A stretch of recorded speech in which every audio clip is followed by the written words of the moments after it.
entire day. And in case you're that seasonia baridi and you're telling your poor, I'm going to love you forever and ever and ever. But how practical is that really, loving someone forever and ever?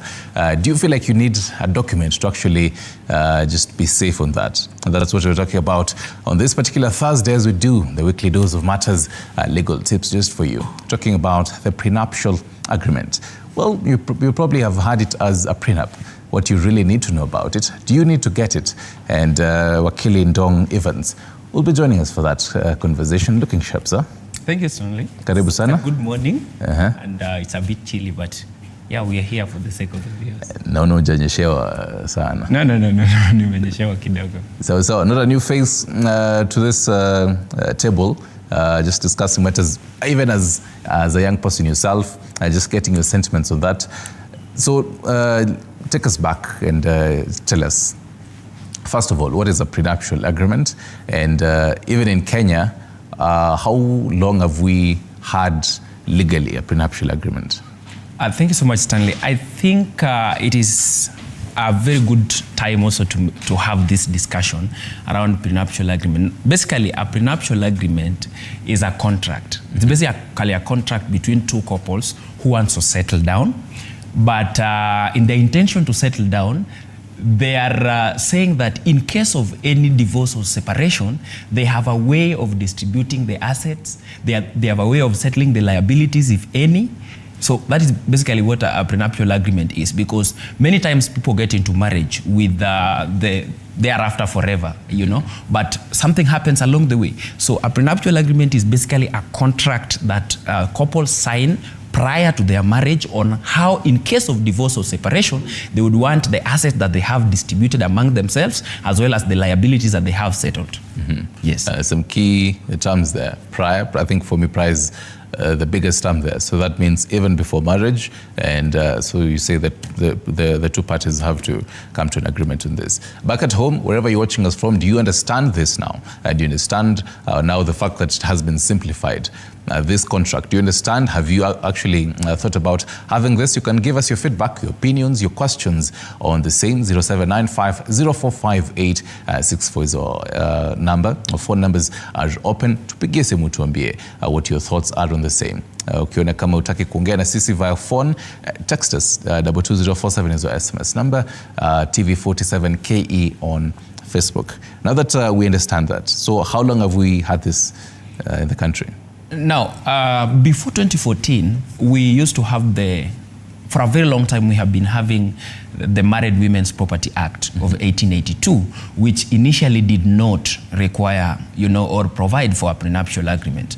But when we had the Matrimonial Property Act of 2013, which essentially took effect from the 16th of January 2014. So we are basically saying from the 16th of January 2014 until now, if you look at section 6.2 and 6.3 of the Matrimonial Property Act, it actually recognized that two couples intending to settle together in marriage may come and sign an agreement on, or basically called a prenup, on how they would wish their assets and liabilities sorted out in case they separate along the way or in case of divorce. And this is very important because sometimes the divorce battles can be, you know, so lengthy, they can be so tiring that if you have a document that is legally enforceable in court in form of a prenuptial agreement, it becomes easier and it also lessens the process. So Wakili, what is in this document that these two parties write down? Now, what is in this document is that you know very well that before we got the 2010 Constitution, and I want my viewers to understand, there was a lot of inequalities between men and women.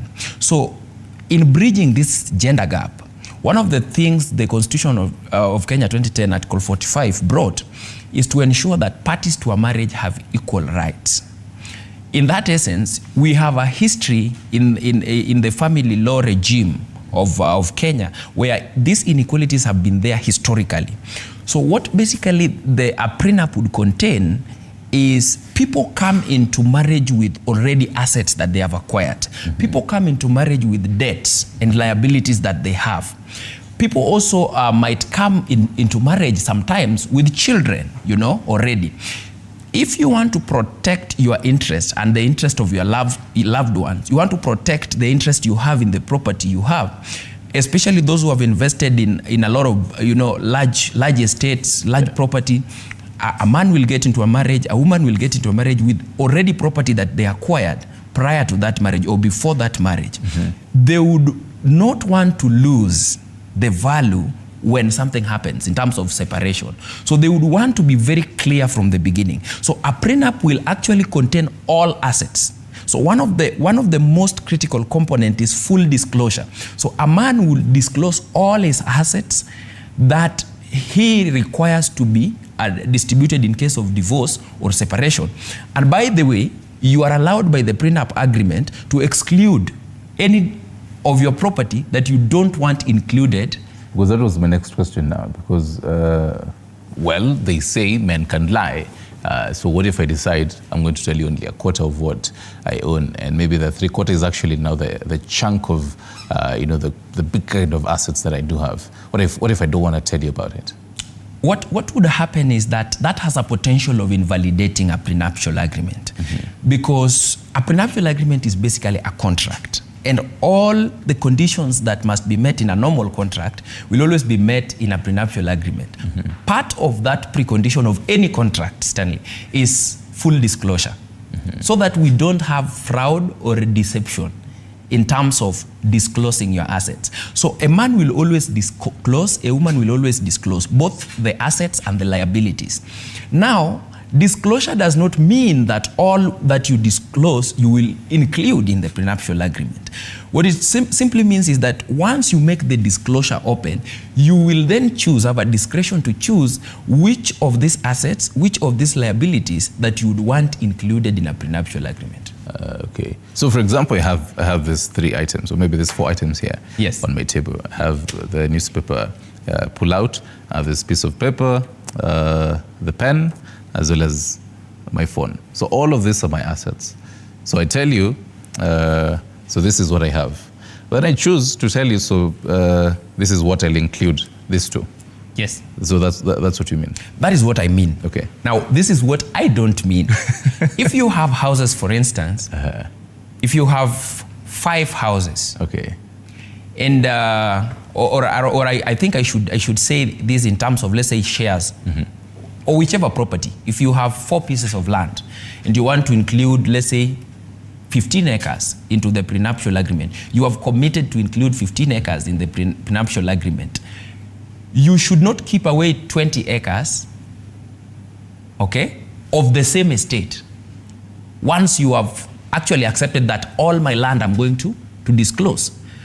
That which you don't disclose, you must also put it clear, and why you are saying this one I will not include in the prenuptial agreement. But if you have decided houses will be included, you don't keep one house, away from the prenup, unless you explicitly show that you intend to keep it away, because then that would lead to invalidating the prenuptial agreement. So for the fairness of it, because I've said to have these 4 items here, and I decided that I'll probably share these 2. I've disclosed I have the 4 of them, yes, but I'll only include these 2 items here, the newspaper pullout as well as my piece of paper. Yes. But I'll not, you know that I have these others, but I'm not disclosing them here. Yes. So how's the fairness of it? Because the other party would say, well, the 2 items that you've left out are actually quite, they have the potential of, gaining much, let's say, revenue and all that over the years, and accruing, let's say, much revenue over the years. How the whole bit of matters, even fairness and everything for both parties, because there's a possibility of the other party saying, oh, wewe umetoa hizo, so acha pia mimi nikuweke zenye, there is a possibility of them declining in our marriage.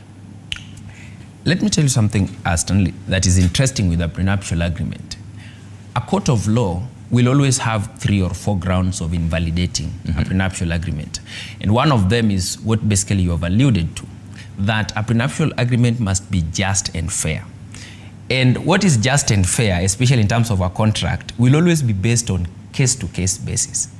For instance, normally a court of law would not interfere with any form of contract away from the intention of parties. So provided that it is not duly so much unreasonable and unjust that it disadvantages one party. I would give you an example. another aspect is, for instance, the interest of children, the child best interest. If a mother or the woman gets into the marriage with a child that he got prior to marriage, if the prenuptial agreement is such that it is not able to sufficiently cater for children, a court of law would interfere with that to being unjust or unfair to children being parties to that marriage. So what is just and fair in the circumstances will always be on a case-to-case basis. If you disclosed that you have your phone and you don't seek to include it, and the other party agrees to it, there would be basically nothing wrong with that. So in that case, it's now fair. It's very fair. It's very fair in the circumstances because the most important thing is the intention of parties. A court will not always interfere with the intention of parties unless the court so thinks that it is so unreasonable that that particular property, if excluded, will disadvantage one party in terms of equality. All right. Wow. I'm still trying to wrap my head around this. And Bakatom, I don't know if you still, also understanding this. You can remember you can always share in your thoughts, your opinions on the same. In case you've tried having this conversation with your significant other about prenuptial agreement, unamwambia fungulia TV47, and check out this conversation if they're still going to understand it. And even speaking about matters understanding, because the fairness of it, as you say, the whole case to case. But then some matters, and mostly financial matters, can really even drag. So you'd find a couple started having this conversation. They've taken months just trying to agree on one bit. Maybe one party doesn't, as much as utasema I love you forever, lakini hapa wachana na shamba zangu ziko thika sahi. Maybe it's like 10 acres. Someone doesn't want to include that into, but then the other party is insistent on this has to be there. Does it now mean that a third party has to be included for that? Not quite. Again, I'm getting back to the basics of a normal contract. The condition is that all parties must agree without duress, without coercion, without intimidation for any of the assets to be included in the prenuptial agreement, or what will be the basic outcome of a prenuptial agreement at the very end. All the parties have to agree. So if you fail to agree, there is no way we are going to have that prenuptial agreement being valid, because then it means one party was either unwilling, either intimidated, or given something, allured to sign that document. And that is very important, because whereas the Matrimonial Property Act does not give timelines on when you can sign a prenuptial agreement before getting into marriage. Okay. The practice in the common law in most jurisdictions, such as that operate with the same legal system as that of Kenya, is that at least, and that is basically what the courts have said, that this being a contract of such a crucial nature to the family structure should be signed at least 21 days before getting into marriage. The reasoning behind that is to give all the parties enough time to ensure that they have read the contents of the prenuptial agreement, they have agreed on basically everything that is concluded there, and also to seek independent legal advice. There are circumstances that if you sign a prenuptial agreement too close to the wedding, it can be interpreted by a court of law that there could have been undue pressure, or there could have been other ulterior motives that pushed you to do that to gain some kind of financial advantage. So in that case, does it lose its validity? It will be invalidated by a court of law. If the time is too stringent before you getting into marriage, it will be invalidated by a court of law. All right. So Akili, there's a couple watching you this morning, and they're probably really interested in this conversation, and they're wondering, so how do we start? Where do we even start? Do they need to seek your services so that they actually now proceed with everything? Explain to us this whole process of starting and actually writing these documents down to the tail end of it. Now, the process is quite simple, and I want to say that I think based on a social approach, many people would be very hesitant are hesitant in signing a prenuptial agreement. And it stems from the very problem we are having also with writing of wills. Not so many people will write a will because nobody wants to imagine or envisage the potential of dying anytime soon. Yeah. That is the same issue when it comes to a prenuptial agreement. When parties get or have intention to get into marriage, they basically don't think that one day this thing can end. It's the whole notion of, till death do us part. Till death do us part. But again, marriage. Things happen along the way, Yes. In terms of a marriage setup, and you may now, intend to divorce or separate. So the understanding from the beginning is that most people don't want to imagine the worst when they're getting into a marriage. But it is important to have this conversation, especially if the property you're owning is vast property.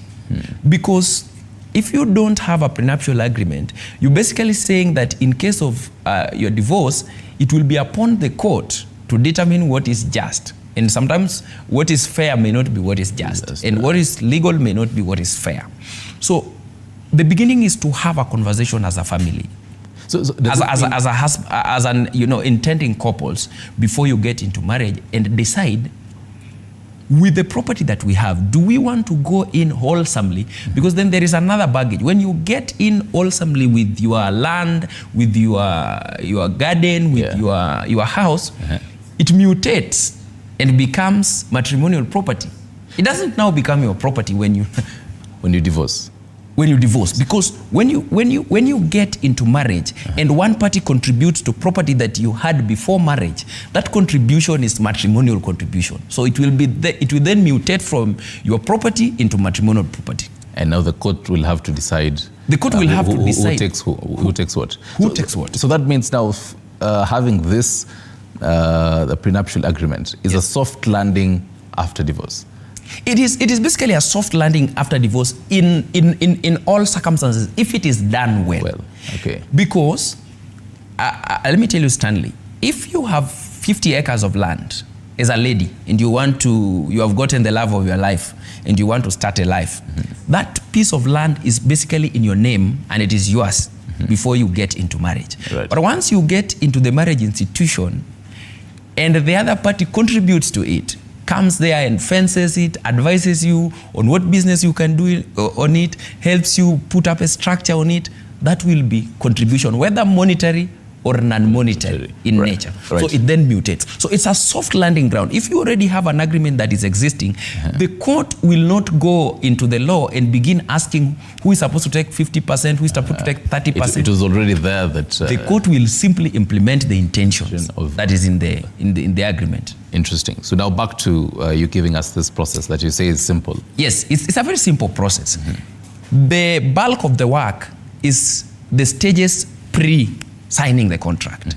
That is two intending couples sitting down as they are getting into marriage and looking at the property that they have, having an inventory of full disclosure of what they're basically having, be it land, be it buildings, whichever nature of that, be it shares in companies. Once they both agree that they need a prenuptial agreement, then they go to the second category. What do they include? Once they have done that full disclosure, they agree on what they would include. And that is very important because some parties may want to retain particular property and not be subject to any division or subdivision upon divorce. Right. And this is key because people want to maintain the lifestyle. Most people want to maintain the lifestyle they lived before getting into marriage. And that is why they would want to exclude some property from them. So once you get to that step where you have agreed on which property to include in the prenuptial agreement, you then seek independent legal advice. You then look for an advocate of the High Court of Kenya who will then draw a document, the document, and give it the legal backing. Right. Because a prenuptial agreement, taking the form of a contract, has a particular format of how it is drawn, and that can only be done through an independent legal advice. Right. Now, once that document is drawn, remember, each party must get independent legal advice on that document. Independently? Independently. So I as Stanley, I go look for you as wakili. Yes. Unanipea advice yako. Yes. My mpo out there also looks for her own lawyer. Yes. Interesting. And the reason why that is important is because cases have ended up in court in circumstances where one party say, I did not I didn't know what I signed. I didn't understand the content of what I signed. I didn't understand the consequences of why I signed this and this. And that is why it is very important. It is very important that each party seeks independent legal advice on that document once it has been drawn before basically signing it, and they understand all the repercussions so that they get their intentions reflected and they consent to those intentions, so that later on they don't say I was unduly influenced to sign this document. Later on they didn't say there was fraud along the way. And once you get independent legal advice, you can actually sign the document. And once you sign the document, it is legally enforceable in a court of law. Right. So in your experience, do you think there are gaps in this agreement? So the reason I'm asking this is, one, so a couple got married in 2012, before the effectiveness of this prenuptial agreement, yes, that came into effect in 2014. So they got married in 2012. They didn't know about the prenuptial agreement. So they come to and tell the court that, now can we get into, they've already got married 2 years later. So they say, I as John and Mary, we would like to have a prenuptial agreement, a prenup. But then the court tells them, well, you're already married. And the law says that this should be done prior to the marriage. So what happens in such a scenario? This is what happens, Stanley. In most countries, and I agree that this is a gap, the Kenyan legal system does not recognize post-nuptial agreements. What is provided under Section 6, 2, and 3 of the Matrimonial Property Act is prenuptial agreement. So that if you are married in 2012 and somewhere along the way you intend to sign what would represent a prenup, but now it's a post-nup really, because you've already gotten married. Yeah. Okay? What you basically do, what has happened is that the High Court and the Court of Appeal, actually the Court of Appeal in 2017, recognized the very idea that when divorce happens, the court should concern itself whether there was a prenuptial agreement or a post-nuptial agreement. Basically implying that there is a possibility of signing a post-nuptial agreement. But the law does not explicitly give, clear provisions of a post-nuptial agreement. And that is a gap that I think in the upcoming legal reforms around family law needs to be sealed. Should be. Because then the law does not operate backwards. The law operates from within when it took effect. The Matrimonial Property Act of 2013 can only operate from 16th January 2014. It means marriages that were entered into prior to 16th January 2014 cannot have no capacity to enter, into prenuptial agreement. They can only but enter into a postnuptial agreements, which are not explicitly recognized by law. That notwithstanding, most countries, most jurisdictions that accept the prenuptial or that recognize prenuptial agreements also recognize postnuptial agreements, because there is a potential that as prior to getting into your marriage, you may not intend to divide property upon separation, but after you get into marriage, you feel like you reach somewhere and feel like, and actually this also happens in property that have been generational. And because I was coming there for the two bits. Yes. The generational one, as well as, this is just you adding more on what you're talking about, as well as the possibility of a post-nuptial. So this means amending. So I had the first scenario of a marriage that took place, let's say before the 16th of was January 2014, that took place before. So here's the second scenario. This marriage took place on, let's say, the 20th of January, 2024. Yes. They probably knew, or let's say even 2015. Yes. They had a whole year of knowing all this. But then, for one reason or another, they had the prenuptial, but then let's say a year later, in 2016, they had to amend for one reason or another, maybe because of the assets that were brought on the table, or just any other reasons. And they had to amend this prenuptial. First of all, how does the amending process happen if it is applicable? Definitely, Stanley, it's applicable. Actually, there is amendments and revocation. Now, a prenuptial agreement and I'll keep reminding my viewer that it keeps taking the content and the basic format of a contract. Okay. Just like you can recall any contract along the way, so it is with a prenuptial agreement. But then it must be remembered that a prenuptial agreement must maintain from the very beginning equality of parties. So that if you wish to amend a particular portion to include a particular property, if you wish to amend a particular portion to withdraw a particular asset, if you wish to amend a particular portion, let's say to remove a particular liability, you're saying this one I will cover it on my own, should we separate? Then the same must be done by the consent of both parties and countersigned by both parties. Should it not be done, that prenuptial agreement, that bit will be invalidated. That bit will be invalidated. Okay. Before we go to the next question, 0795-045-864 is the number to call in live. It should be pale Ivoko screen. Just write it down, Sahit, after credit, and call in live. Wakili will be answering some of the questions that you have. You're probably thinking about it. You're flirting with the idea of should I and my employer have a contract before we actually get married to Palekwa Island? You probably tell her, till death do us part. But what do you really need to know about it? So, for example, that was the first scenario. Yes. This marriage took place in 2015. Yes. So this is a marriage, let's say either the guy or the lady had, because you told us, the generational wealth. Yes. So as they were having the properties, let's say I have my 4 properties and shares on the table. Now even after marriage, one of the assets, they didn't know that this might actually come in. You understand? So, for example, let's say generational wealth. So, midway after even signing and getting into the marriage, let's even if it's the first months. So they receive, let's say, for example, a property. So what happens in this case? Or even in that, just after even signing, and for example, they come, maybe even one of the parents tells them and writes a will and says you're going to receive a huge chunk of land somewhere in the country. So that again adds. And the other significant party says, no, I also want, they will hold on kwanza, kwa hii kusain. Let's also add this.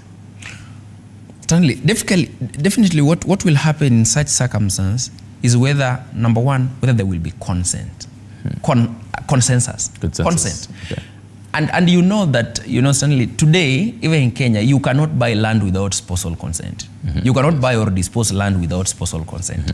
And that also goes into this.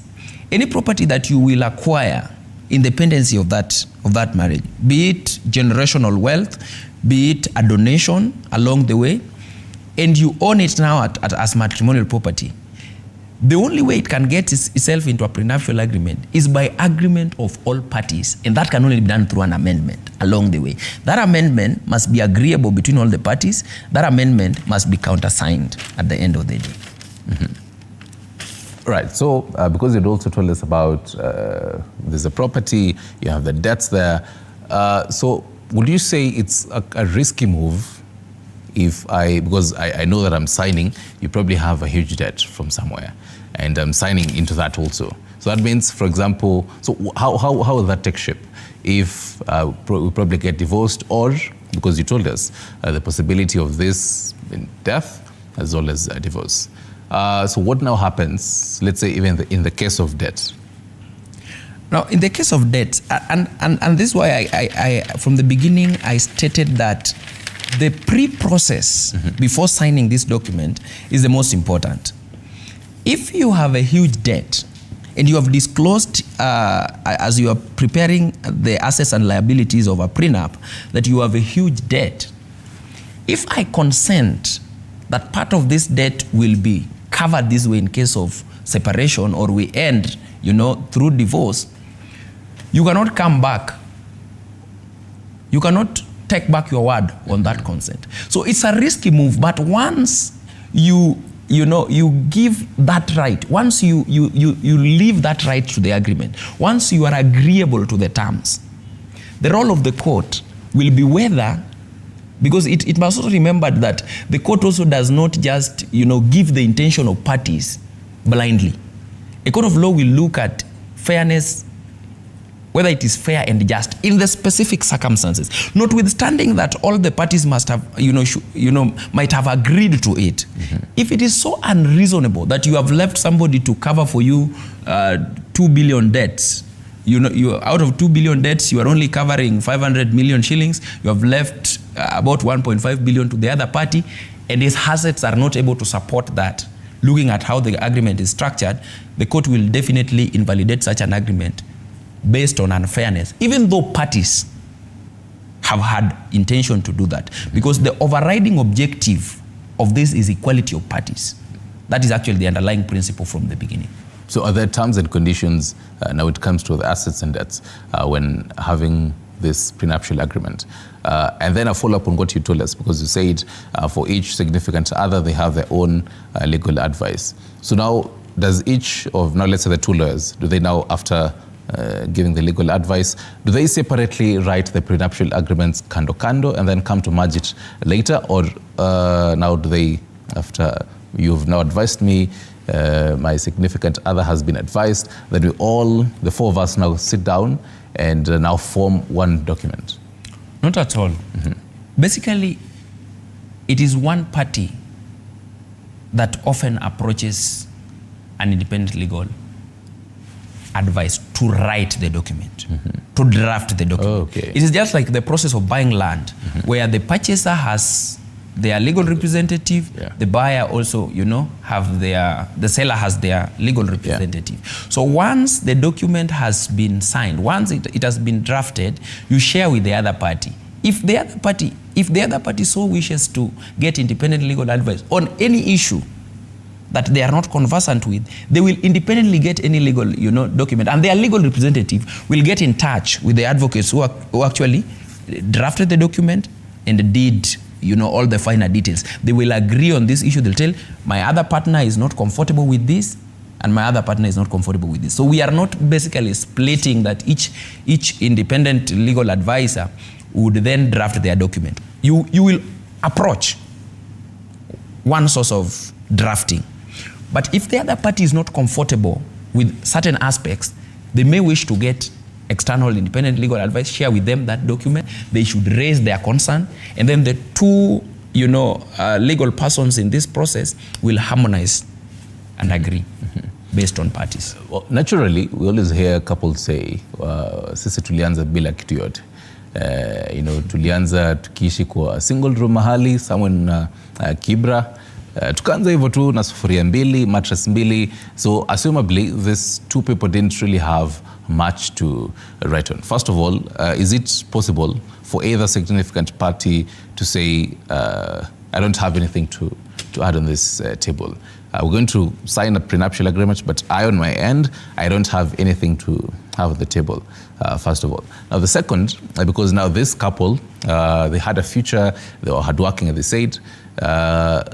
Moving forward, we're really going to work hard and have quite the property and everything. Does this prenuptial agreement cover for future inheritance? Now, that's a very interesting bit, because initially, prenuptial agreements, initially when they were just taking shape, it concerned themselves basically with assets and liabilities, and it did not concern themselves with inheritance.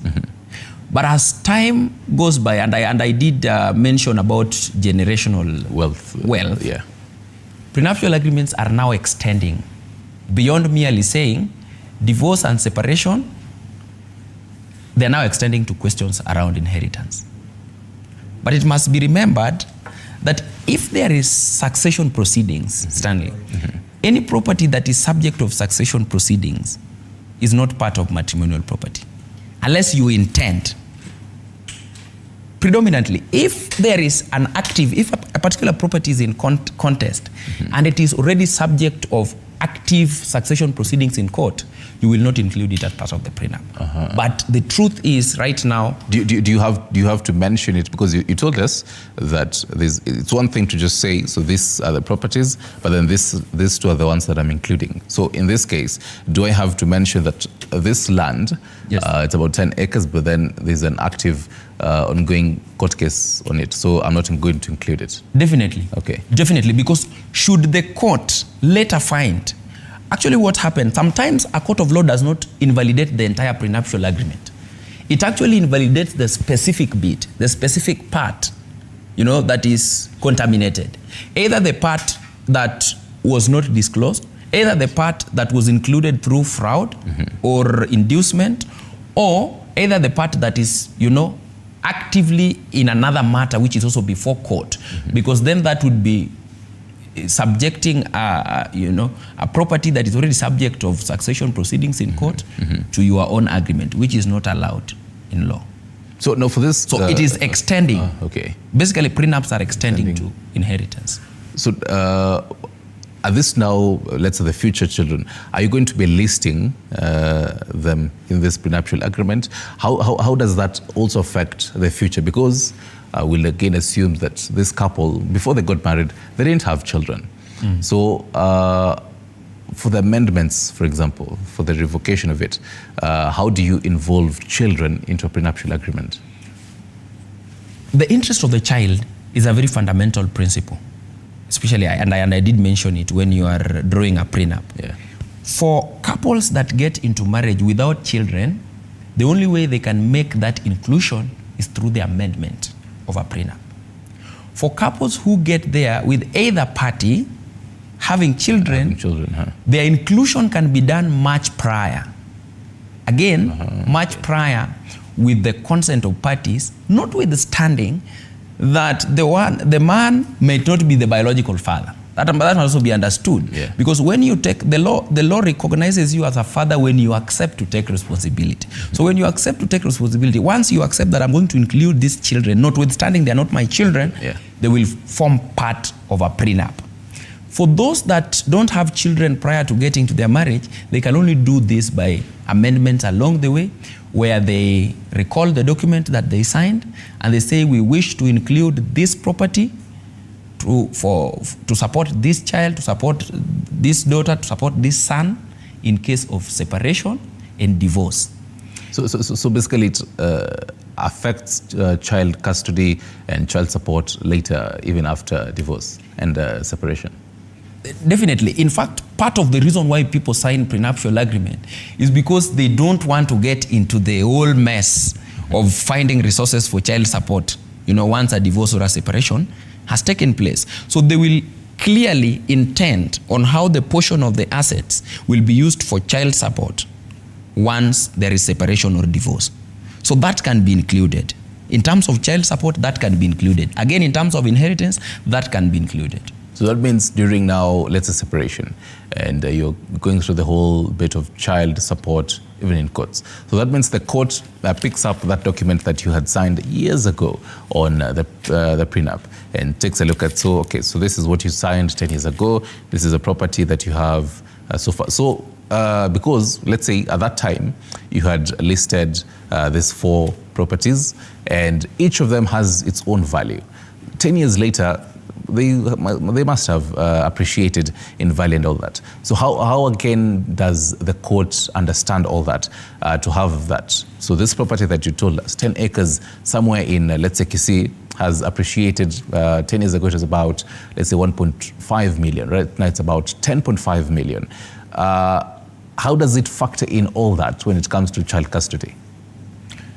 That is a very important question, because again, when people are signing prenuptial agreement, they don't contemplate time frames on when it can be actualized, because then the actualization of a prenup simply means there's doom. Yeah, because it seems as if you're saying, so the next 10 years we might divorce. Yeah. So most of the times people don't contemplate. People basically don't contemplate the idea of time frame of implementing a prenup agreement. But what has the courts been doing, in terms of a property, let's say land, that by the time you signed a prenup, it was 10 million shillings. By the time the prenup is implemented, it has appreciated to 16, 17 million shillings.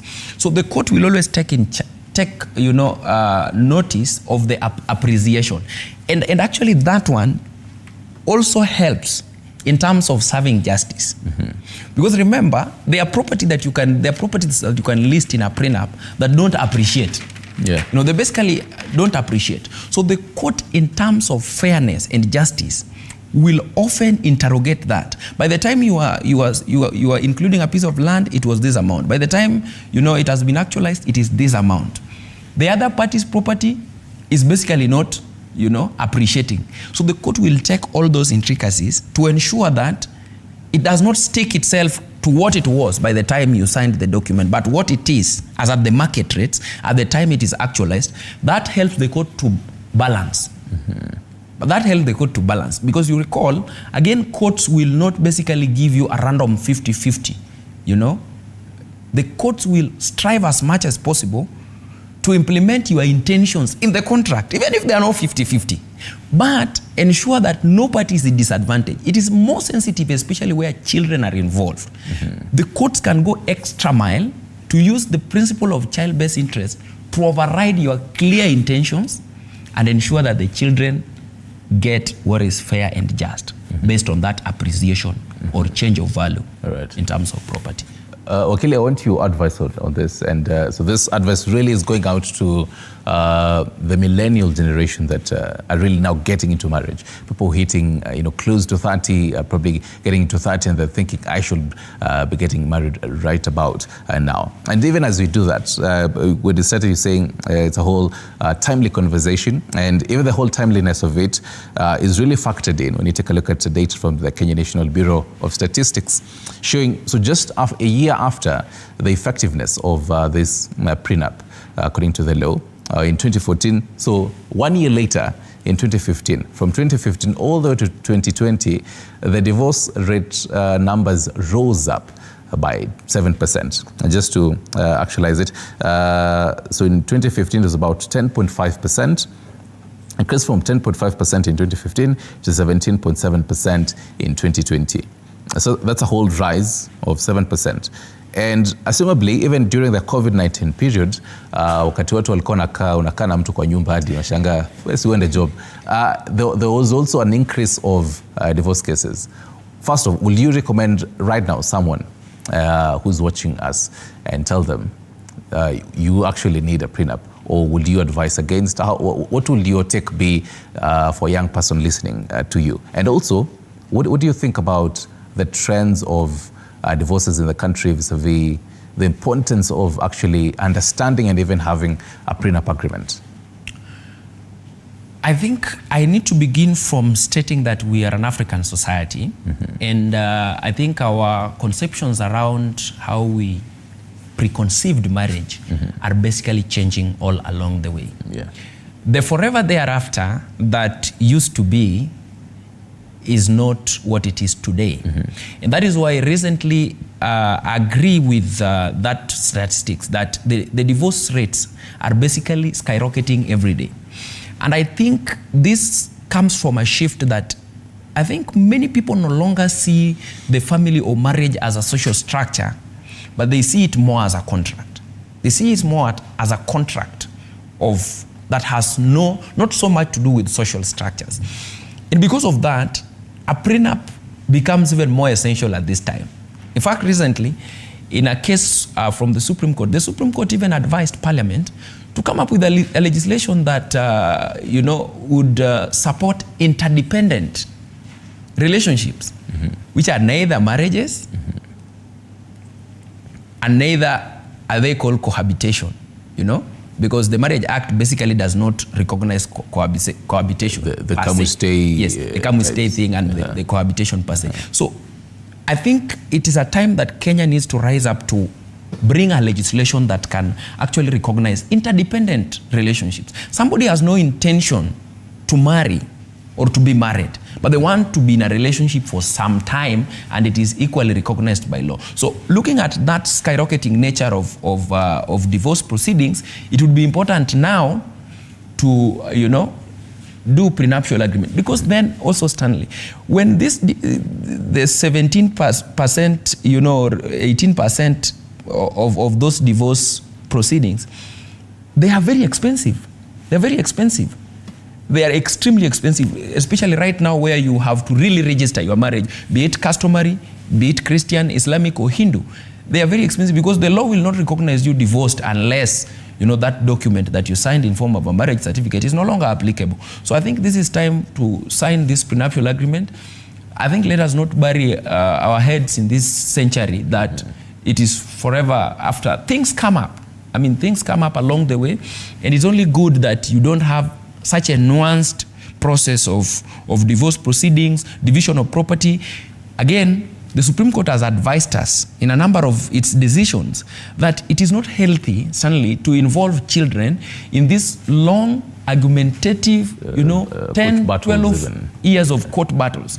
Such things can easily be avoided when we have a prenuptial agreement that indicates even how children are supposed to be maintained, that indicates how they are schooling, and all these things ought to be done. That can be avoided. We need to overcome the fear that signing a prenuptial agreement is a contemplation of ending your marriage. Is there a negative side to it? There could be, because, again, people can sign the document with ulterior motives. There could be negative sides to it, certainly, because I think people could sign the document with negative motives and end the marriage unceremoniously just to get the fair share, of what is in it. And that is why equality is very important, and doing due diligence and getting independent legal advice is also very important. Because actually when you look at the West, and even as you answer that, because I'm seeing you have about 3 or so minutes to wrap it up, Ben Zioka, 22047 asks, how sure am I that the property she's going to have is factual? And I think matters due diligence. So how sure am I that whatever property she brought on the table, or that even if it's a she that he brought on the table, is actually true? Because someone might list, it's a document, it's a title deed, na kumbe ni fake. Ye bora tu alileta kwa meza, so that we have this prenuptial agreement. And even as you also answer that, or the same, your final thoughts on the same. Due diligence is very important for any property. Not even property to be included in a prenup agreement. For any property, especially land, has become a very contentious issue. So it is always good to get an advocate to do for you due diligence. Because people have included properties that don't belong to them, or title deeds of lands that are their ownership are still contested. They have included them in the prenup agreement. Later on, the court discovered that, well, you included what did not belong to you. So fellow Kenyans must understand that you have to get independent legal advice to do for you due diligence. And even more importantly, if it is property that is physical property, it is important that you visit the site. That is what the Supreme Court has advised. Okay. That if it is land, you need to visit the land too. If you visit the land and see structures erected on that land, you really know that indeed some activities must have been going on here, even as you do due diligence. I think lastly, I would just like to say that